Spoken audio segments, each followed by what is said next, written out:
Olá, meus amigos, bem-vindos a mais uma aulinha de Direito do Trabalho. Hoje a dica vai ser bem rápida, a aula vai ser mesmo uma introdução do tema relação de trabalho, relação de emprego e sujeitos do contrato de trabalho. Nós vamos conhecer a definição e a diferença entre relação de trabalho e relação de emprego. Muitas vezes nós confundimos esses dois conceitos. Trabalhador é uma coisa, empregado é outra coisa. Empregado é uma espécie do gênero trabalhador e em relação de emprego é uma espécie do gênero relação de trabalho. E nós vamos depois, em aulas futuras, entender, conhecer quem é o empregado, quem é o empregador. Hoje nós já vamos ter um conceito mesmo da CLT do quem é o empregado. Mas depois nós vamos conhecer exatamente o empregado, o empregador, as várias relações de trabalho que tem, as relações de emprego, que aí vai ser o doméstico, uma aula específica, o trabalhador rural, o aprendiz, o empregado urbano. Então, vai ter aulas específicas disso. Dentro da relação de trabalho, tá o estágio, o estagiário, né? O trabalhador avulso, o trabalhador autônomo. Então, tudo isso vai ser bem definido. Hoje nós vamos entender, então, o que é relação de trabalho, o que é relação de emprego. Meu nome é Cíntia, especialista em Direito do Trabalho Previdenciário, todo começo de vídeo eu falo isso, para quem não me conhece. Se você ainda não se inscreveu no meu canal, então inscreva-se e me ajude a sempre gravar vídeos, porque quanto mais inscritos, mais eu me animo a gravar mais e mais vídeos, porque aí eu vejo que tem pessoas me acompanhando e querendo mais vídeos meus, né? Que às vezes a pessoa chega no canal, assiste um videozinho, gosta, passa a se inscrever para acompanhar outros vídeos, e isso vai se multiplicando à medida que vocês, se gostarem do meu vídeo, compartilharem com seus colegas. Então, se vocês gostarem, inscreva-se se não se inscreveram ainda, curta, compartilhe para esse trabalho realmente dar mais e mais frutos. Para quem já se inscreveu, eu agradeço muito, por causa de vocês que eu tô aqui gravando mais um vídeo. Muito obrigada mesmo. E vamos ao que interessa. Relação de trabalho e relação de emprego. Olha, relação de trabalho é uma expressão ampla. Relação de trabalho é um gênero. Nela está a relação de emprego, o estágio, como eu já disse, o trabalhador avulso, vários outros tipos de trabalhadores, trabalhadores autônomos. Então, relação de trabalho, vamos ler o conceito. É uma expressão ampla que inclui diversos tipos de labor do ser humano, diversos tipos de trabalho do ser humano. Abrange relações empregatícias, que aí é o empregado, os estagiários, os trabalhadores avulsos, os trabalhadores autônomos, entre outros. Já as relações de emprego, ela é configurada quando estiverem presentes todos os pressupostos, que são os elementos fáticos jurídicos. Ela é uma espécie, a relação de trabalho é uma das espécies do gênero relação de emprego, é uma das espécies do gênero relação de trabalho. Relação de emprego, para ser configurada, tem que ter alguns requisitos. Na falta de um, já não é mais relação de emprego, aí já vai ser relação de trabalho. Para ser relação de emprego, tem que ter alguns pressupostos fáticos jurídicos. Na ausência de um deles, todos são obrigatórios os pressupostos. Na ausência de um, já vai ser relação de trabalho, tá bom? E relação de trabalho é um gênero e tem várias espécies. Uma das espécies é relação de emprego. Outra espécie, uma das espécies de relação de trabalho, então, é relação de emprego. Outra espécie, estágio, outra, avulso, outro, eventual, outro, autônomo, e vai por aí, tá? Então, vamos ver um quadrinho aqui. Relação de trabalho, então, que é o gênero, tem a espécie relação de emprego, que tem outras subespécies. E as outras espécies, trabalhador avulso, autônomo, eventual, estagiário, entre outros. Então, dentro do gênero relação de trabalho, nós temos o avulso, o autônomo, o eventual, o estagiário. Ninguém desses aqui é empregado, eles são trabalhadores, tá bom? Empregado é quem tem relação de emprego. E aí, para ter relação de emprego, tem requisitos. Tem que ter todos os requisitos. A falta de um vai ser trabalhador, não vai ser empregado. E dentro desses empregados, dessas relações de emprego, existe o empregado urbano, que aí tem esses requisitos que eu estou falando, o empregado rural, também tem esses requisitos, o empregado doméstico, também tem requisitos, o aprendiz, que é o empregado mais menor de 18 anos, né? E outros também. Nós vamos conhecer, então, quais são esses pressupostos fáticos jurídicos que configuram a relação de emprego e que, na ausência de um deles, vai configurar a relação de trabalho.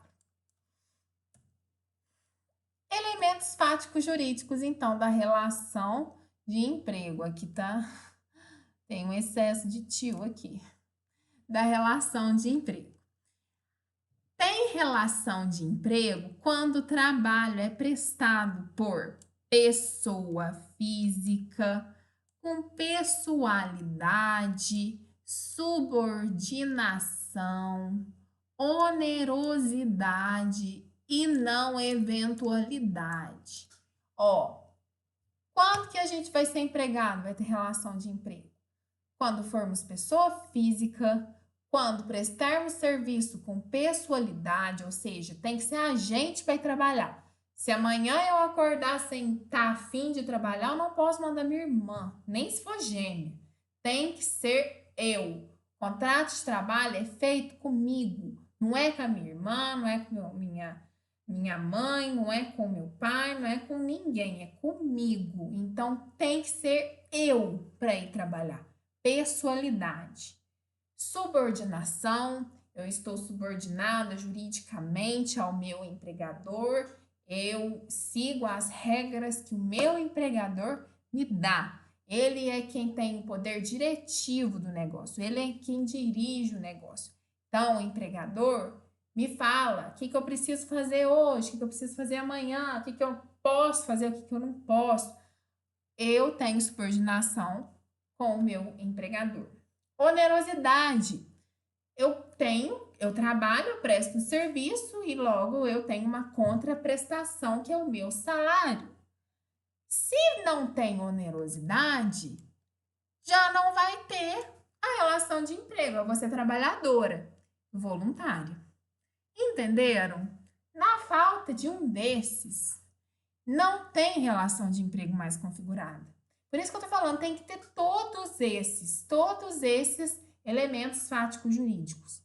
Não pode faltar nenhum, senão desconfigura relação de emprego. Pessoa física, tem que ser pessoa física. Se eu tenho uma MEI, se eu tenho uma microempresa individual, um CNPJ, eu não vou mais ser empregada. E muitas relações de emprego são camufladas com um CNPJ. Às vezes a pessoa é subordinada, tem subordinação, pessoalidade, onerosidade e não eventualidade, mas não presta serviço como pessoa física, sim como pessoa jurídica. E isso é um problema. Pode ser provado com aquele princípio da primazia da realidade. Mas, né, na teoria, tem que ser pessoa física. Então, não, se for uma pessoa jurídica, não tem relação de emprego, mas se provar que tem os outros pressupostos, que é pessoalidade, subordinação, onerosidade e não eventualidade, aí pode se configurar uma relação de emprego com a primazia da realidade.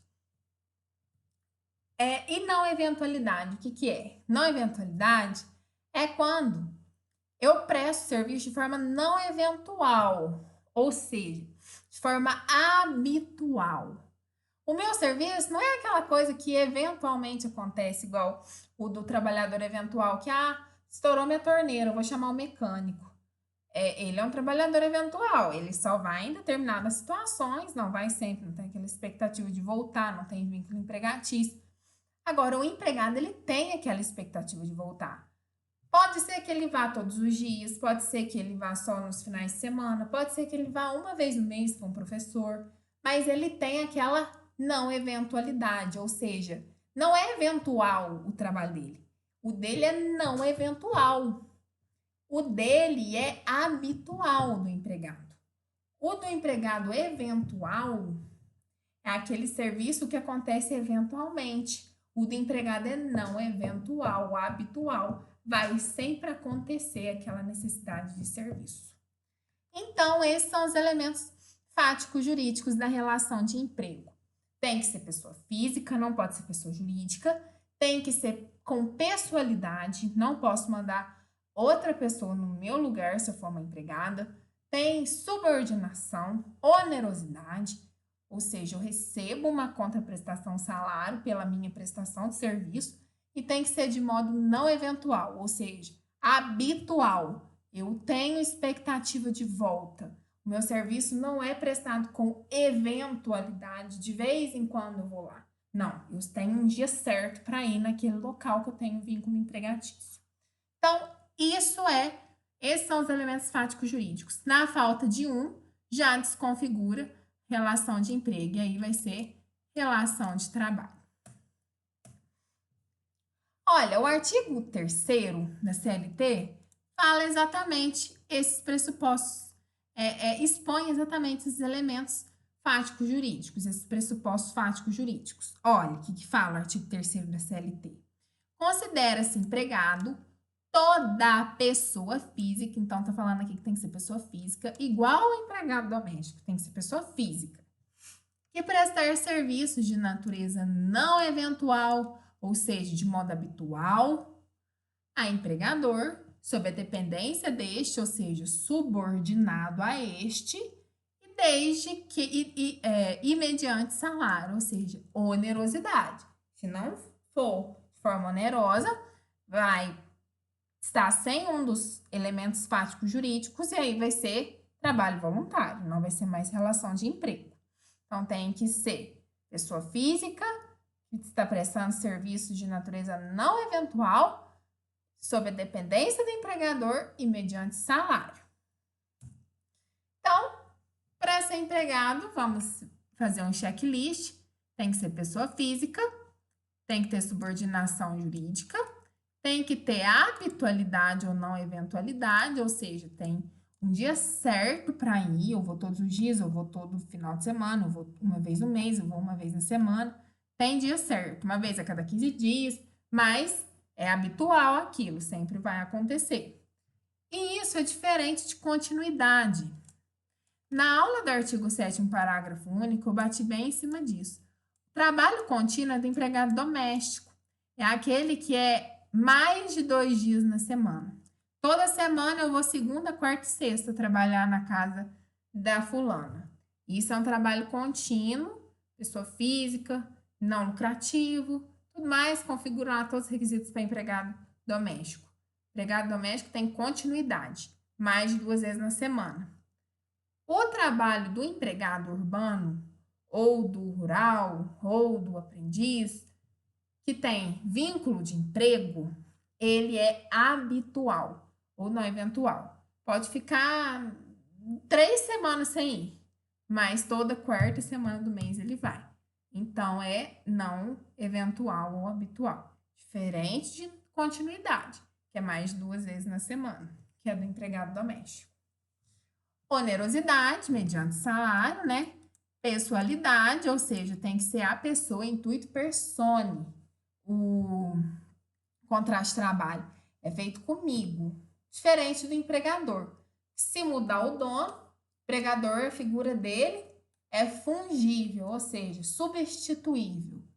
Independentemente do dono, minha relação de emprego está ali, aquele princípio até da continuidade, relação de emprego, né?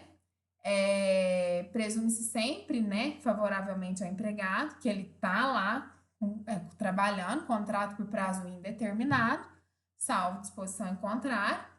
E aí, mesmo numa sucessão de empresas, o empregador muda, ele tem a figura fungível, né? Não tem pessoalidade, figura do empregador, mas do empregado tem que ser aquele empregado, não pode ser outro. E isso é a mesma coisa de falar em fungibilidade, ou seja, a figura do empregado é insubstituível. Cíntia vai prestar serviço, tem que ser a Cíntia, não pode ser o Zé, tá bom? E a alteridade é que o risco do negócio é do empregador, não pode ser transferido ao empregado. Então, tendo lucro ou não, tem que pagar salário. Nem toda banca coloca esse requisito. Muitas têm colocado, mas os elementos fáticos jurídicos mais comuns são esses, mas esse também é considerado, ok? E exercício para fixar. Então, ó, fazendo um checklist. Para ser empregado, tem que ser pessoa física, tem que ter subordinação, habitualidade, onerosidade, pessoalidade e alteridade. O artigo 3º fala isso. E para ser trabalhador, ter uma relação de trabalho, tem que faltar algum desses elementos fáticos jurídicos. Faltando um, vai ser relação de trabalho. Aí é todos os outros, avulso, autônomo, eventual, voluntário. E um macetinho é que todo empregado vai ao SHOP. Ó, SHOP. S de subordinação, H de habitualidade, O de onerosidade, P de pessoalidade. E pode até fazer um SHOPA. Aqui, ó. Subordinação, habitualidade, onerosidade, pessoalidade, pessoa física e alteridade, tá? Então, esse é o macetinho, é o mnemônico, SHOPA. Ou SHOP, né? Exercícios, então, para fixar, mas isso só no próximo bloco, para não ficar cansativo. Espero que tenha gostado dessa dica de relação de trabalho e relação de emprego. Tem algumas questõezinhas para fixar o conteúdo, para vocês verem que, ó, só com isso que eu falei, já tem questões de prova. Então, vou dar uma pausinha e continuar no próximo bloco. Tchau, tchau!